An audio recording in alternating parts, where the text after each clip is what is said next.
Actor hero जो होता है वो 6 फुट का होता है और गोरा होता है और लंबा चौड़ा बल्ले छल्ले होते हैं।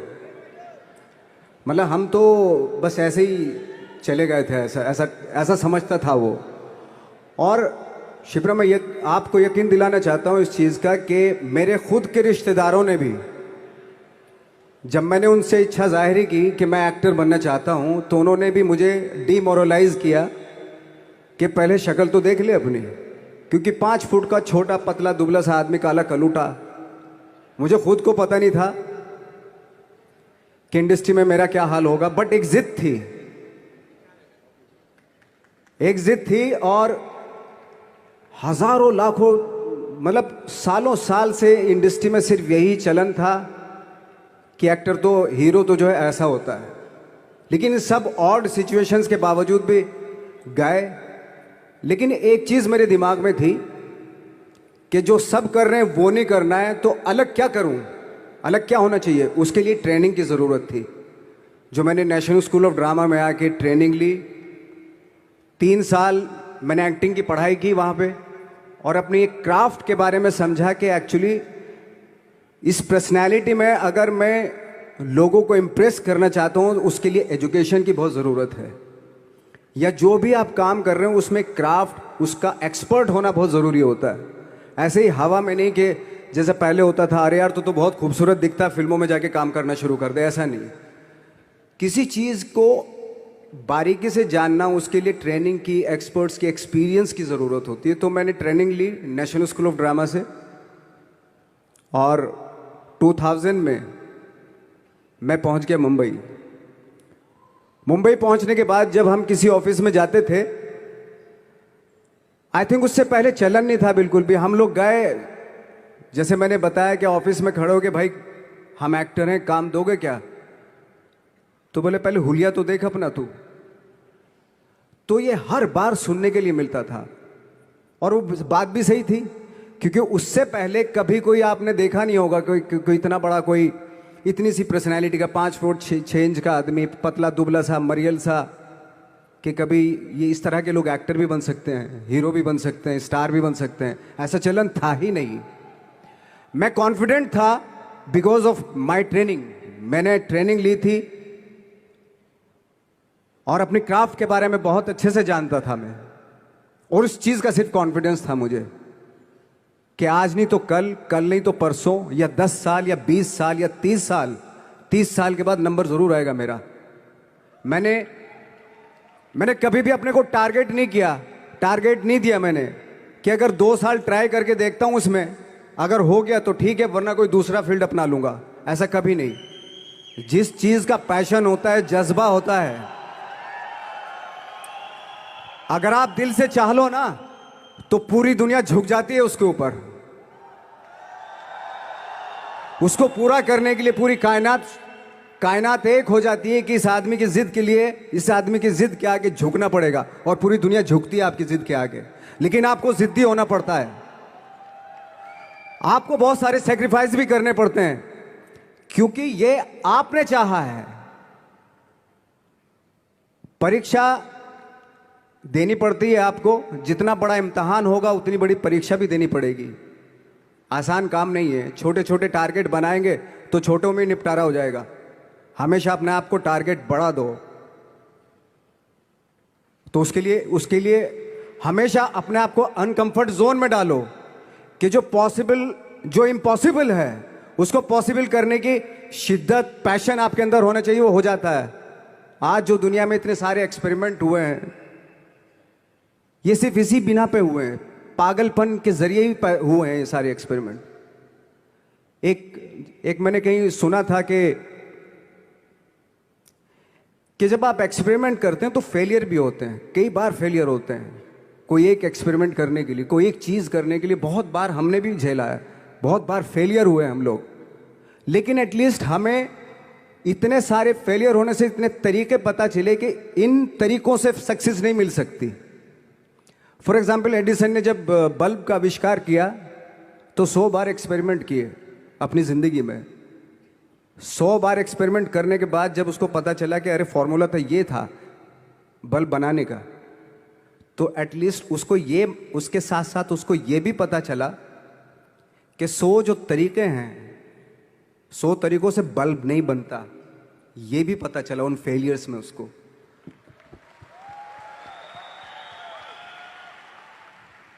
जब हम लोग मुंबई आए तो हमें मालूम था हमारे पास पर्सनैलिटी नहीं है, हमारे पास बैक नहीं है, या हमारे फादर दादा परदादा तो फिल्म इंडस्ट्री में है नहीं, हम ही हैं, तो हमें क्या करना चाहिए। इसलिए लोगों के बीच में घुसे रहते थे, आम लोगों के बीच में घुसे रहते थे, उनका एक्सपीरियंस सुनते थे, उनको ऑब्जर्व करते थे। तो आई थिंक मेरे पास 15 साल तक, 10-12 साल तक कोई काम नहीं था। जैसे आपने बताया कि बहुत ही 10-10 सेकंड के रोल करके घर में आके बैठ जाता, तो पूरे साल खाली बैठे रहते थे हम लोग। लेकिन एक चीज थी कि लोगों के बीच में रहते थे। लोगों के बीच में रहने से ये एहसास हुआ हमें कि तरह तरह के लोग हैं, लेकिन हमारी इंडस्ट्री में सिर्फ एक ही तरह की एक्टिंग होती है। हजारों करोड़ों लोग हैं इस दुनिया में, लेकिन एक्टिंग सिर्फ एक ही तरीके से होती है हमारे यहाँ। तो मुझे लगा यार, ये मैं तो ट्रेन भी हूँ, मुझसे अपनी आर्ट भी आती है, और हजारों लोगों को मैं ऑब्जर्व भी कर रहा हूँ, तो ये तो सबसे अच्छा सूत्र है। ये इससे तो मैं बहुत कुछ कर जाऊंगा। तो जब ये सूत्र पता चला मुझे कि अब मैं ये जो हजारों लोगों को मैंने ऑब्जर्व किया है, अब जब भी मुझे कोई रोल मिलेगा उन्हीं में से वो एक इंसान होगा। उसी में वो ठाकरे, बाला साहब ठाकरे होंगे, उसी में मंटो होगा, उसी में गणेश गायतोंडे होगा, उसी में फैजल खान होगा, उसी में माजूमदार साहब होंगे। तो इस तरह के, ये कब हुआ? जब हमने लोगों को ऑब्जर्व करना शुरू किया, लोगों के बीच में रहे।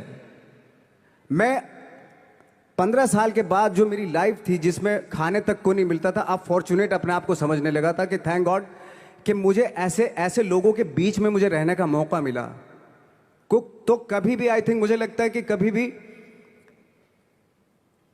जब आप स्ट्रगल कर रहे होते ना, वो एक मौका होता है आपके पास, वो एक चांस होता है आपके पास कि कैसे उसमें आप अपना ऑब्जर्वेशन, एक्सपीरियंस, जब आपको काम मिलेगा वो उसमें लगाएंगे आप। तो मेरी लाइफ बहुत ही,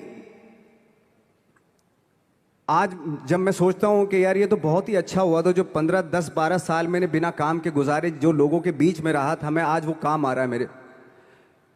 जहां जरा सा कोई कैरेक्टर मिलता है तो आदमी इसलिए कनेक्ट करता है उनसे कि उनको लगता है कि यार ये तो मेरे पड़ोस का ही, आसपास का ही ये बंदा है। मैंने देखे हैं इस तरह के लोग। आई थिंक यही हमारी सबसे बड़ी जीत है as an actor.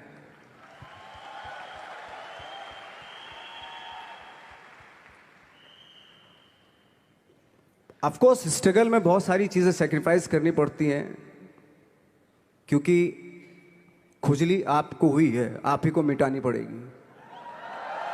You know, आप जो आप हैं वो आपने बनना चाहा था, और अगर डिसअपॉइंटमेंट आ रहे हैं तो आप तो कंप्लेन भी नहीं कर सकते, क्योंकि आप ही ने चाहा था ये बनना।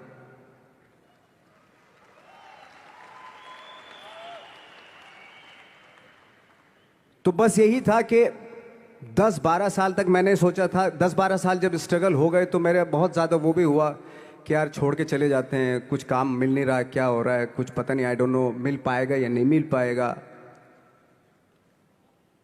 फिर ये होता था कि नहीं, मेरी मदर जो है ना, एक लेटर लिखती थी मुझे हमेशा। तब मोबाइल नहीं आए थे, पेजर आए थे, तो पेजर यहाँ पे लगा के चलते थे हम लोग।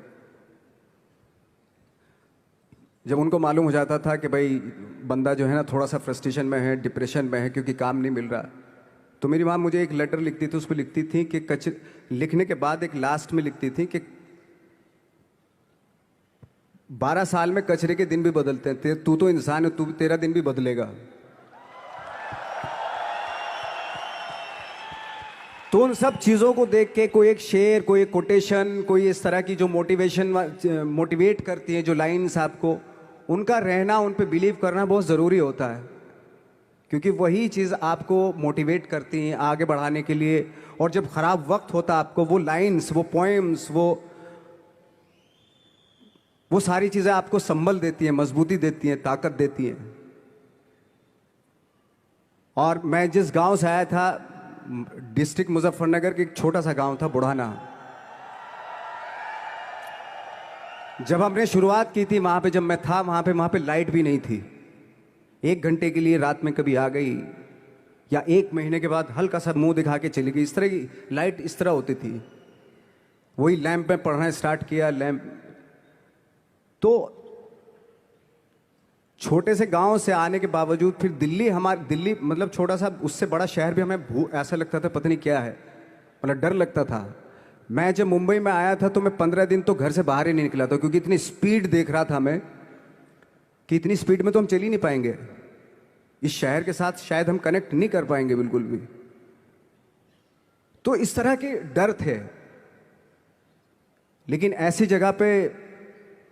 जगह पे आ गए थे कि अब जाना भी मुश्किल था। तो मतलब वापस नहीं जा सकते थे। वापस इसलिए नहीं जा सकते थे कि बहुत सारे डर थे। वापस अगर चले गए तो थिएटर के जो मेरे दोस्त थे वो बोलते, क्यों भाई वापस आ गए तुम भी? जैसे बहुत सारे लोग वापस आ रहे थे, तुम भी वापस आ गए, चलो लग जाओ, ठीक है। गांव में इसलिए नहीं जाता था अपने कि जो पहले ही बोलते थे वो लोग कि शक्ल तो देख ले, फिर हार के उनके सामने चला गया तो क्या बोलेंगे हमने? वो तो वही बोलेंगे कि हमने तो पहले मना किया था कि मत जाओ। क्या सूरज शक्ल थोड़ा ही थी तुम्हारी स्टार बनने की, एक्टर बनने की? तो ये बहुत सारे डर थे जिसकी वजह से मैं अपने ना तो गांव जाता था, ना जहाँ से ट्रेनिंग ली थी दिल्ली से, ना वहाँ जाता था। मैंने जो भी है मरना जीना मुंबई में ही होगा। रही बात सक्सेस की, सक्सेस अगर 30 साल बाद भी मिलेगी उसके लिए भी मतलब तैयार रहना चाहिए। सक्सेस की कोई डेट नहीं होती, कोई तारीख नहीं होती, कोई टारगेट नहीं होता कि इतने ही दिनों में मिल जाएगी।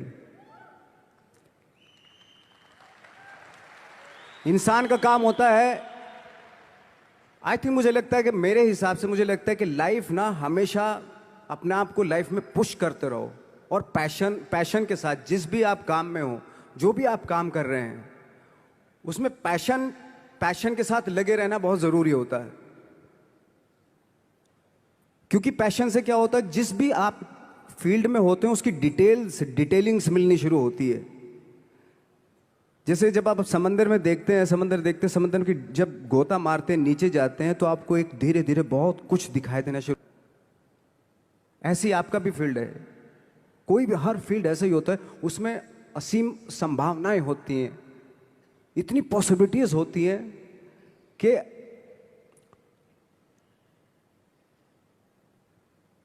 आई थिंक दुनिया का हर काम में इतनी सिर्फ अगर एक दर्जी है पैंट सीता है, 1000 तरीके की पैंट सी सकता है वो, अगर वो चाहे तो।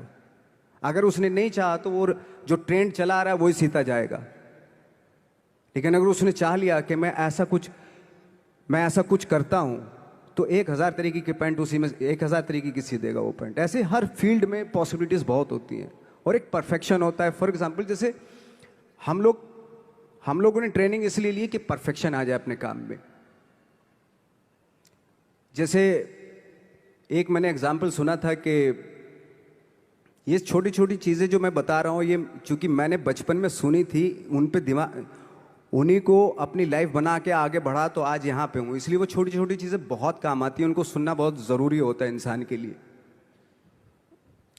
बताते हैं कि एक बहुत बड़े, पता नहीं ये सच है झूठ है, मुझे नहीं इतना ज़्यादा नहीं मालूम, बट कोई बहुत बड़े इंसान हुए, लेकिन वो पहले मोची थे, जूता सीते थे। लेकिन जूता जहाँ से सीते थे ना, वहाँ से कभी फटता नहीं था वो, भले दूसरी जगह से फट जाए लेकिन वहाँ से नहीं फटता था, क्योंकि उसका पैशन था जूता सीना। काम भले वो है वो, लेकिन उस काम में भी उनका पैशन है।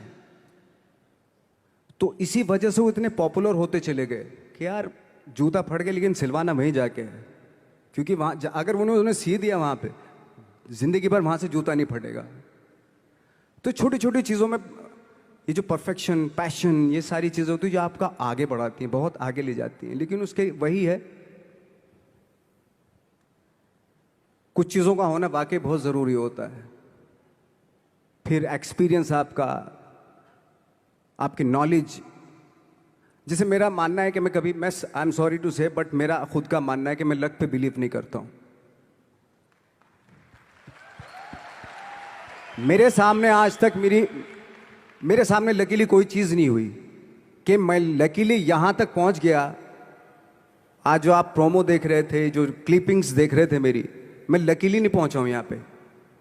मैंने उसके लिए मेहनत की है, मैंने उसके लिए नॉलेज इकट्ठी की है, मैंने उसके लिए ट्रेनिंग ली है।